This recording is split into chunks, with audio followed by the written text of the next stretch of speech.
Hello दोस्तों, आज हम देखेंगे करंट का एक बहुत इम्पोर्टेंट टॉपिक, जिसमें कि हम देखेंगे कि अमेरिका में जो अभी हाल ही में इलेक्शन हुए हैं उसमें जो अमेरिका का 47वां राष्ट्रपति है वो कौन चुना गया है।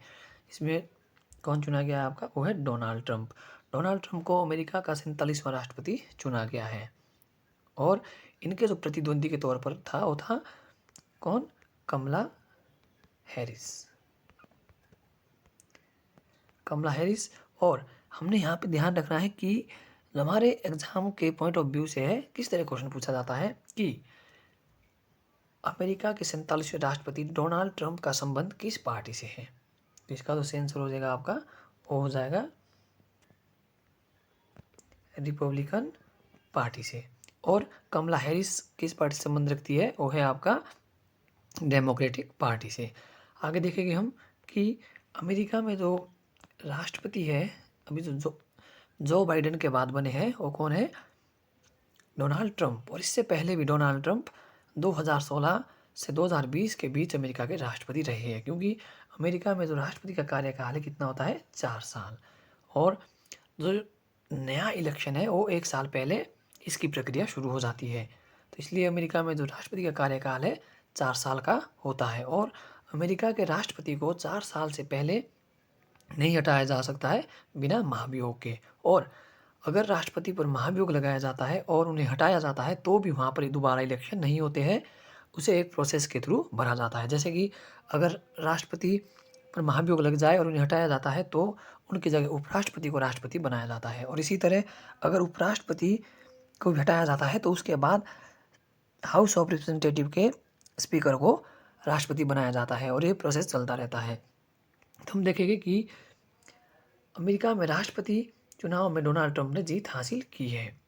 47वें राष्ट्रपति के रूप में कौन बने हैं, डोनाल्ड ट्रंप। और इन्हें कुल कितने इलेक्टोरल वोट प्राप्त हुए हैं, वो है आपके 276। और इनके जो प्रतिद्वंदी है वो कौन थी, कमला हैरिस। अब हम देखेंगे कि जो अमेरिका में राष्ट्रपति का चुनाव है वो किस तरह होता है। हम मोटा मोटा देखेंगे और बाद में एक डिटेल वीडियो बनाएंगे कि अमेरिका का चुनाव और भारत का चुनाव किस तरह होता है। हम अभी देखेंगे कि अमेरिका के राष्ट्रपति के चुनाव में कौन शामिल होता है। सबसे पहले देखेंगे कि हम कि अमेरिका में जो इलेक्टोरल वोट कितने हैं आपके, वो है 538। 538 में से 270 वोट आपको किसके लिए लगते हैं, मेजोरिटी के लिए। तो डोनाल्ड ट्रंप को कितने मिले आपके, 276, यानी कि मुकाबला बहुत ही ज़्यादा नज़दीकी रहा है। इसमें जो स्विंग स्टेट है, हमने पढ़ा होगा कि इसमें एक टर्म आती है अमेरिका के चुनाव में, स्विंग स्टेट। स्विंग स्टेट कौन से है, जहाँ पर जो इलेक्टोरल वोट की संख्या है वो ज़्यादा है। जैसे कि आपका कैलिफोर्निया वगैरह है, वहाँ पर कितने इलेक्टोरल वोट है, 55। तो उन स्टेट का, ऐसे बड़ी स्टेट जिनके पास इलेक्टोरल वोट ज़्यादा है, उन्हें क्या कहा गया है आपका, वो कहा गया है स्विंग स्टेट। अब हम देखेंगे कि जो 538 इलेक्टोरल वोट है वो कहाँ से आते हैं आपके। अमेरिका में कुल कितने स्टेट हैं आपके, वो है 50।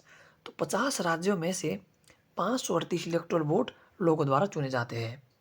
और जो ये 538 लोग हैं यही आगे जाकर वोट करते हैं अमेरिका के राष्ट्रपति को चुनने के लिए। ठीक है। अब जो 538 इलेक्टोरल वोट है, यानी कि जो व्यक्ति है जो राष्ट्रपति के चुनाव में भागीदारी करते हैं, जब राष्ट्रपति का चुनाव हो जाता है तो उसके बाद इन लोगों का कोई भी महत्व नहीं रहता है। जैसे कि भारत में राष्ट्रपति का चुनाव कैसे होता है, कौन करते हैं आपके, लोकसभा, राज्यसभा और विधानसभा के निर्वाचित सदस्य। और बाद में जब वो राष्ट्रपति का चुनाव कर देते हैं तो उसके बाद क्या रहते हैं, तो जो विधानसभा के अध्यक्ष है वो विधायक बने रहते हैं और लोकसभा और राज्यसभा के जो सदस्य हैं वो क्या रहते हैं, सांसद बने रहते हैं। लेकिन अमेरिका में ऐसा कुछ नहीं होता है। जो इलेक्टोरल वोट डालते हैं व्यक्ति, जब राष्ट्रपति का चुनाव हो जाता है तो उनका कोई भी कार्य शेष नहीं रहता है, क्योंकि यहाँ पर जो आपका मंत्रिमंडल है वो राष्ट्रपति अपने स्वविवेक से बनाता है, ना कि इनमें से।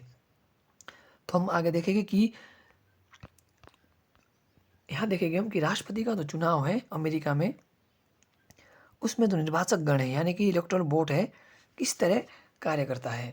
इसमें राष्ट्रपति को चुना जाता है इन लोगों द्वारा।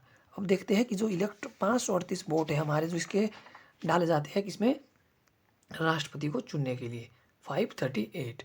अब इनकी जो गणना है वो कैसे की जाती है, भारत में गणना की जाती है अलग अलग स्थानों पर। अमेरिका में क्या है कि दोनों हाउस दोनों हाउस मिलकर यानी कि हाउस ऑफ रिप्रेजेंटेटिव के सदस्य और सीनेट के सदस्य का एक संयुक्त अधिवेशन बुलाया जाता है, जिसके तहत निर्वाचक गण यानी कि मतों की गणना की जाती है। अब यहाँ पर क्या होता है कि मान लिया कि 5% में से किसी भी उम्मीदवार को पूर्ण बहुमत नहीं मिलता है, तो अमेरिका में क्या है कि जो आपका हाउस ऑफ रिप्रेजेंटेटिव है उसमें यदि जो 3 व्यक्ति टॉप करते हैं उनमें से जो सबसे ज़्यादा वोट प्राप्त करता है उस व्यक्ति को राष्ट्रपति चुना जाता है। ठीक है। और आगे देखते हम कि अमेरिका और भारत के बीच जो क्या बोलते हैं आपके एग्रीमेंट है वो किस तरह है। सबसे पहले देखिए हम कौन सा आपका LEMOA लॉजिस्टिक समर्थन और विनिमय की सुविधा प्रदान करता है। अब इसकी जो फुल फॉर्म है आपकी LEMO की logistic exchange memorandum of agreement. इसकी स्थापना कब की गई थी आपकी, मतलब ये एग्रीमेंट कब साइन किया गया था 2016 में। और अगला क्या है आपका कॉमकासा यानी कि संचार सुरक्षा और इंटरऑपरेबिलिटी को बढ़ाता है, ऑपरेटिबिलिटी को बढ़ाता है। इसकी फुल फॉर्म क्या है आपकी communications compatibility and security agreement. और इसको कब साइन किया गया आपका 2018 में। अगला कौन सा है हमारे पास BECA basic exchange and cooperation agreement. इसको कब साइन किया गया है 27 अक्टूबर 2020 को। ठीक है। अब आगे देखेंगे हम कि भारत और अमेरिका के बीच जो संबंध है वो किस तरह है। वर्ष 2022-23 में अमेरिका भारत का सबसे बड़ा व्यापारिक भागीदार बनकर सामने आया है और वर्तमान में अमेरिका के साथ भारत का बहुत ज़्यादा व्यापार होता है। और देखेंगे हम कि अमेरिका और भारत के बीच जो संयुक्त सैन्य अभ्यास है कौन कौन से है, जैसे कि मालाबार है आपका युद्ध अभ्यास है, और आपका कौन सा है वज्र प्रहार है, और बहुत इंपॉर्टेंट है आपका एक टाइगर ट्रैम्प TRAIUMPH। ये जो आपके इंडिया और USA के बीच युद्ध अभ्यास है जो कि किसी भी एग्जाम के लिए बहुत ज़्यादा इम्पोर्टेंट रहते हैं। फिर लास्ट में हम एक क्वेश्चन देखेंगे कि हाल ही में अमेरिका के राष्ट्रपति के रूप में किसने जीत हासिल की है।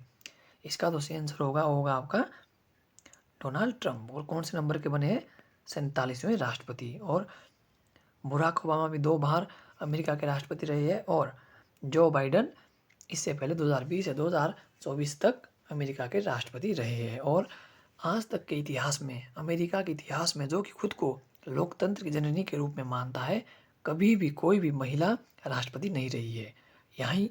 यहाँ हम इनकी मानसिकता को देख सकते हैं किस तरह ये खुद को पूरी दुनिया के सामने दिखाते हैं और असलियत क्या है। अमेरिका के चुनाव में कमला हैरिस जैसी एक योग्य उम्मीदवार राष्ट्रपति का चुनाव हार जाती है। किस कारण, इसका सबसे मेन कारण है कि वह एक महिला है, क्योंकि अमेरिका में ज़्यादा प्रायोरिटी महिला को नहीं दी गई है राष्ट्रपति के चुनाव में।